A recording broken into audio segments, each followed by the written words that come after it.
असम के हरे भरे चाय के बगान और पहाड़ियों के बीच एक छोटा सा गांव,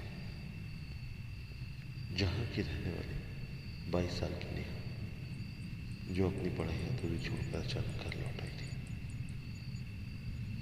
लेकिन उसके गांव लौटने के बाद उसके साथ कुछ अजीब और डरावनी घटनाएं होने लगी। रात के अंधेरे में उसके कमरे में कुछ अजीब आवाजें आती, उसकी चीखें पूरे घर को झकझोर देती और धीरे धीरे अब उसके शरीर पर कुछ निशान दिखाई देने लगे।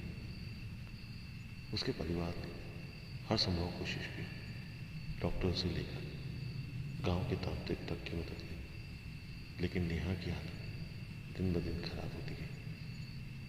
नेहा की जिंदगी में ऐसा क्या हुआ जो उसे इस डरावने सफर पर लिया? क्या उस पर वाकई किसी जिन्नात का साया था, या ये सब किसी और अदृश्य ताकत का खेल था? जो घटनाएं नेहा के साथ हो रही थी वो इंसानी सोच और समझ से परे। ये जो घटना है आपके रोंगटे खड़े कर देगी और आपको सोचने पर मजबूर कर देगी। दोस्तों, आज की जो हमारी घटना है वो नेहा के साथ घटी थी। नेहा असम की रहने वाली। दोस्तों, असम वैसे तो अपने चाय के बागानों के लिए काफ़ी फेमस है, मगर इन चाय के बागानों में कुछ ऐसे राज भी दफन हैं जो को बहुत ज़्यादा अजीब और डरावने हैं। ऐसी ही घटना असम की रहने वाली नेहा के साथ हुई। नेहा 22 साल की एक सामान्य लड़की थी जो पढ़ाई के लिए शहर गई हुई थी। लेकिन कुछ महीनों पहले वो अचानक अपने गांव लौट आई। किसी ने उससे यह तक नहीं पूछा कि वो पढ़ाई अधूरी छोड़कर क्यों आई है, क्योंकि उसके चेहरे पर उदासी साफ झलकती थी। नेहा के पिताजी चाय के बागान के मालिक थे। परिवार में उसकी माँ, छोटी बहन पायल और दादी थी। सबने महसूस किया कि नेहा वैसी नहीं रही जैसी वह पहले थी। नेहा अक्सर अकेली रहती थी, किसी से ज़्यादा बात नहीं करती। मगर नेहा की रातें सबसे डरावनी होती। एक रात नेहा अपने कमरे में अकेली सो रही थी। बारिश हो रही थी और बिजली के आवाज़ माहौल को और डरावना बना रही थी। रात के करीब 2 बजे अचानक उसकी खिड़की पर तेज हवा के झोंके से नेहा ने फटाफट खिड़की खोली और वापस बिस्तर पे लेट गई। कुछ नहीं, उसे लगा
जोर से गला लगाया तो कभी उसे किसी भारी चीज की गिरने की आवाज सुनाई देती।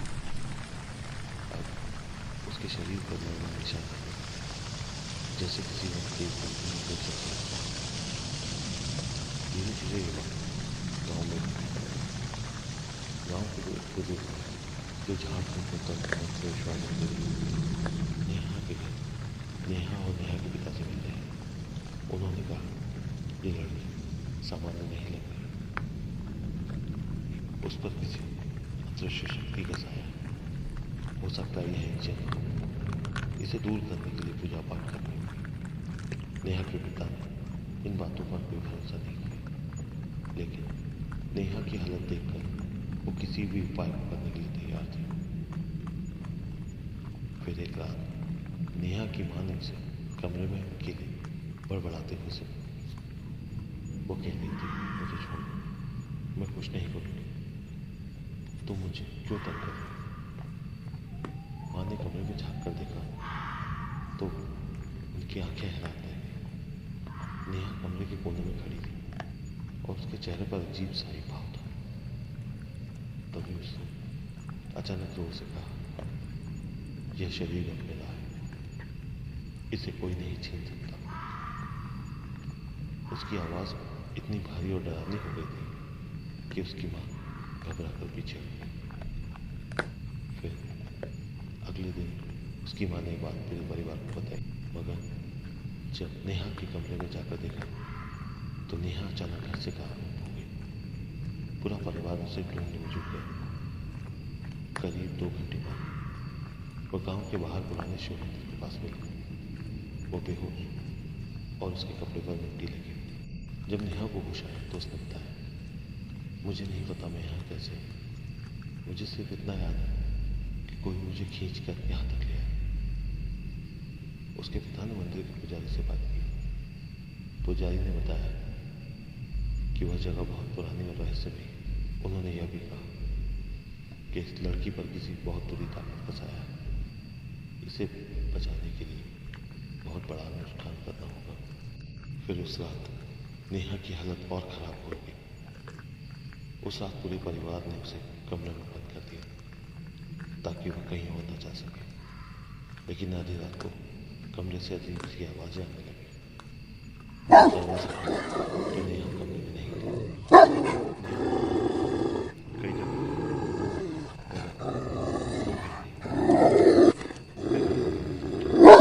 शायद वह उसी मंदिर के पास मिली। पास गया, वहां नेहा नहीं थी। अगले दिन सुबह नेहा उन्हें पास ही के जंगल के बिल्कुल मुहाने पर मिली, जो कि गांव के पास ही था। सारा परिवार नेहा को जैसे तैसे लेकर घर पहुंचा, मगर नेहा पर जिनका साया अब और भी गहरा हो गया था। हर दिन वह और कमजोर होती जा रही थी, जैसे उसकी आत्मा धीरे धीरे उसके शरीर से बाहर खींची जा रही थी। परिवार ने कई डॉक्टर और तांत्रिकों से मदद ली, लेकिन किसी का इलाज कोई कारगर नहीं हुआ।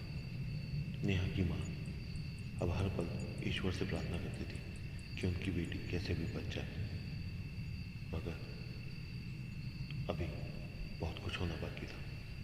नेहा अब अक्सर आधी रात को गायब हो जाती थी।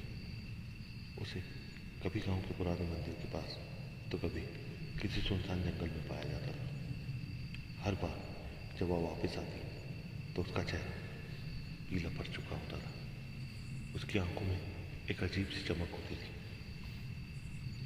एक रात नेहा के पिता रवि ने देखा कि नेहा अपने कमरे की दीवार पर कुछ लिख रही है। जब उन्होंने पास जाकर देखा तो वो कुछ अजीब और अनजानी भाषा में वहां लिखा हुआ था। उन्होंने पूछा, नेहा ये क्या कर रही हो? लेकिन नेहा ने कोई जवाब नहीं दिया। उसके चेहरे पर कोई भाव नहीं था। अब नेहा की हालत देखकर परिवार ने गांव के प्रसिद्ध तांत्रिक बाबा को बुलाने का फैसला किया। बाबा ने नेहा को देखते ही कहा, ये लड़की एक बहुत बुरे जिन के कब्जे में। यह जिन आसानी से नहीं जाएगा। इसे दूर करने के लिए बड़ी साधना करनी होगी और यह सब रात के समय करना होगा। बाबा ने परिवार को बताया कि जिन आमतौर पर कमज़ोर आत्माओं को अपना निशान बनाते हैं। इस जिन का मकसद इस लड़की की आत्मा को खत्म करना नहीं, यह किसी और बड़ी वजह से यहाँ आया। हमें जानना होगा कि इसने नेहा को क्यों चुना। एक रात बाबा ने नेहा के साथ एक अनुष्ठान किया। परिवार ने चारों तरफ घी के दिए जलाए और बाबा ने मंत्र पढ़ने शुरू किए। अचानक नेहा की आंखें लाल हो गई। उसने गुस्से से चिल्लाकर कहा, यह लड़की अब मेरी है, इसे मुझसे कोई नहीं छीन सकता।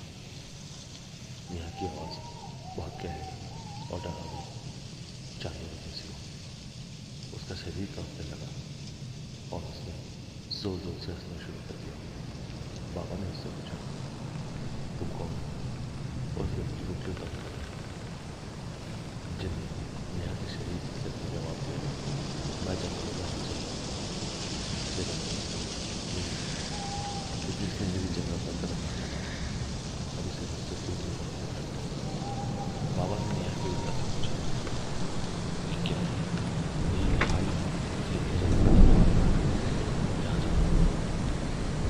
नेहा की छुट्टी में बाबा ने बताया तो कुछ महीने बाद नेहा अपने दोस्तों के साथ गाँव के पास वाली जगह जाते गाँव वालों के लिए क्योंकि काफ़ी कुछ रहस्यमय नेहा के पिता हमें नहीं पता किया अगर यह सच है तो इसका मतलब है कि उसने किसी पवित्र या प्रतिबंधित जगह का मान करके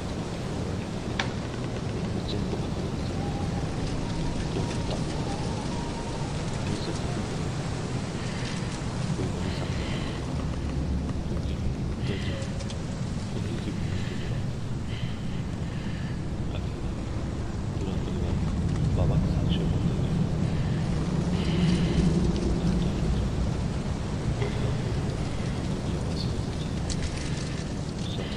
पूरा परिवार शुरू होता गया। बाबा ने हवा करना शुरू किया। सारा ठंडी और हवा की आवाज़ से गूंज रहा है। बाबा ने जो बीच बैठा जैसे ही पहुंच नेहा दो जोर से चिल्लाने लगी। उसने मुझसे कहा, तुम सब मुझे यहाँ से नहीं हटा सकते। मैं इस लड़की को नहीं छोड़ूंगा। नेहा का शरीर पलक गया। जमीन जितनी भी उठाने लगा उसके बाद अगला डर के मारे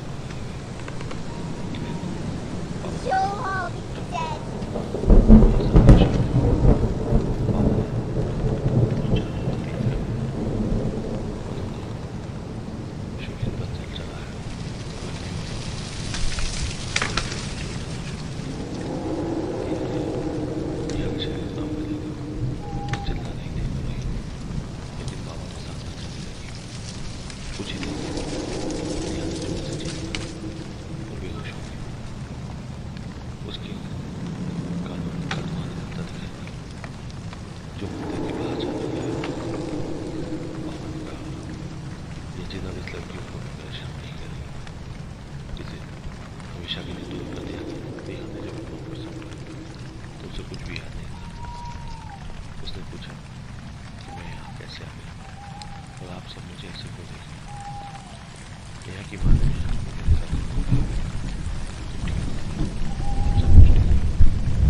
इसके बाद नेहा ने कभी उस काले जंगल की तरफ देखने की भी कोशिश नहीं की। हालांकि लेकिन वो कभी कभी महसूस करा क्योंकि मनुष्य देखा क्या वाकई जिंदगी हमेशा के लिए चला गया या ये सिर्फ एक शुरू। यह सवाल हमेशा के लिए एक रहस्य बना रहेगा। दोस्तों, नेहा के साथ घटी ये घटना एक सीख बनकर रहेगा। उसका परिवार कभी नहीं भूल सकता। कुछ शक्ति हमारे आसपास मौजूद रहती है और उनका अपमान करना हमें कितना भारी पड़ सकता है। साधु की साधना और परिवार के अड़े विश्वास ने नेहा को जिन के चंगुल से मुक्त करा लिया। नेहा ने अपनी जिंदगी की दोबारा शुरुआत कर दी। अब वह पहले से ज्यादा सतर्क और आध्यात्मिक हो चुकी है। उसने समझ लिया था कि कुछ जगह और कुछ रहस्य इंसानी समझ से परे होते हैं। और उनका सम्मान करना सबसे सही रास्ता है।